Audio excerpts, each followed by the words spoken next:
I had to actually stop and think. My chair does not have eyes. It is not looking at me, and I can leave it outside of the closet because it's not looking at me. It is not a living thing. And I had to tell myself that because my mind was so weird and messed up and maladaptive, and it was just firing in the wrong way. And that is a stressor that I had to get used to. Stressors are one of the main problems when it comes to dealing with mental illness, especially when it comes to anxiety disorders. There are other disorders that include anxiety as a symptom, but mainly that anxiety is what is known as a stressor. And stressors are anything that causes stress in very, very simple terms. See, when people are being affected with mental illness, there are many things that cause them to overreact. And I'm not saying overreact as in they completely blow up. I mean overreact as in mentally, your brain is thinking that you're in danger. Your brain is thinking that, I need to get somewhere safe. I need to do this or that. When it comes to situations like social anxiety, for example, your brain thinks, interacting with other people, I don't know how I'm supposed to react. I'm going to get scared. I'm going to feel like I got to run away. I'm going to feel very unconfident in myself. That is generally what people go through when they feel anxiety. For example, when I feel anxiety, I get my palms sweat, I get sweaty in general, my heart races, I get a headache, and I feel a lot of it in my traps in my neck, and I can genuinely feel it. And it's over simple things like not brushing my teeth a certain number of times, or not flossing, or not being cautious of doorknobs, and silly things like that.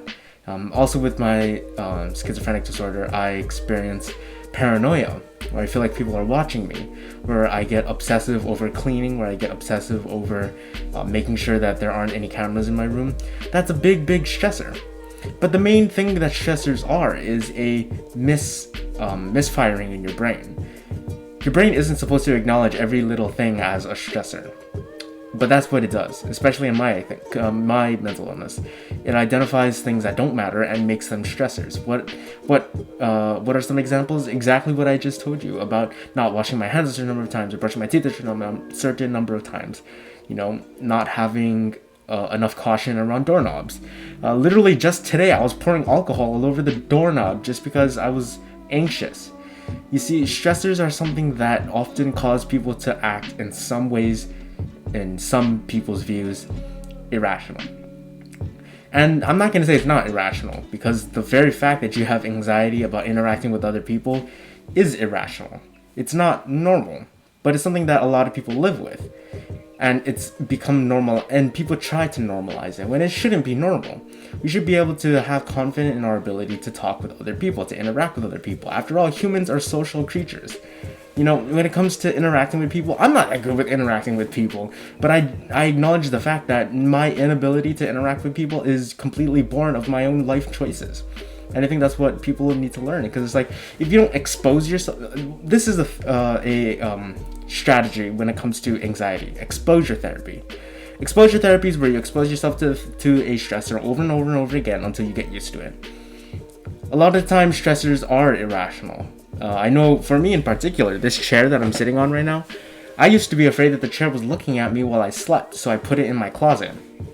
And it was a weird habit that came up in my mind, and I had to be able to stop and think, that's not normal.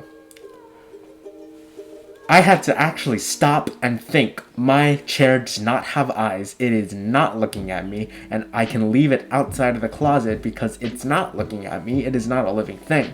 And I had to tell myself that because my mind was so weird and messed up and maladaptive, and it was just firing in the wrong way.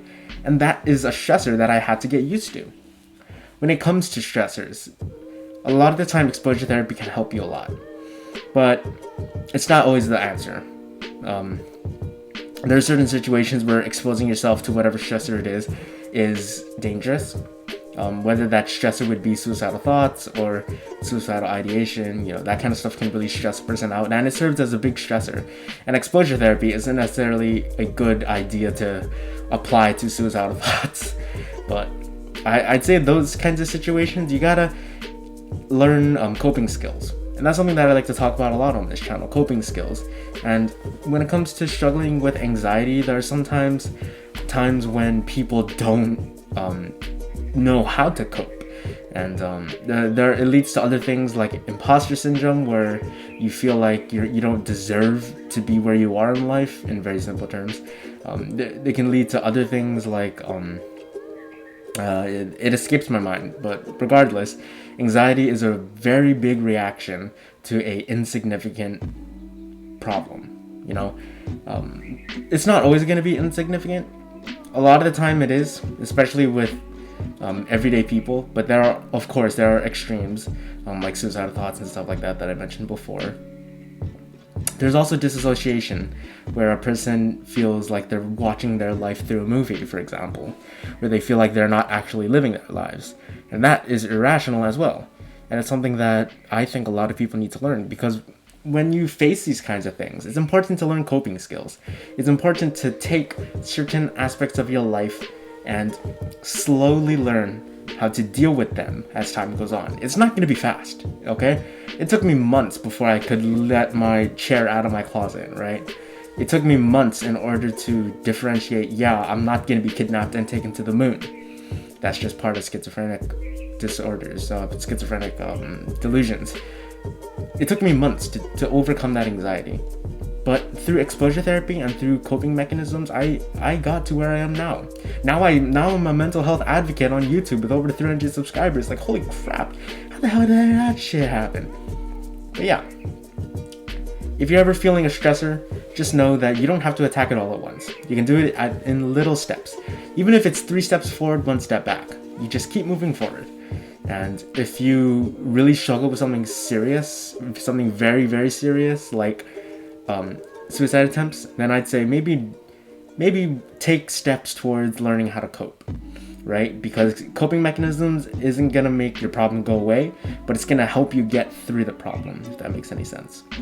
But yeah, I hope you enjoyed watching this video. I rambled on for a little bit, but I really just wanted to focus this entire video on stressors, because that's something that I've been dealing with a lot, especially as the school year ends.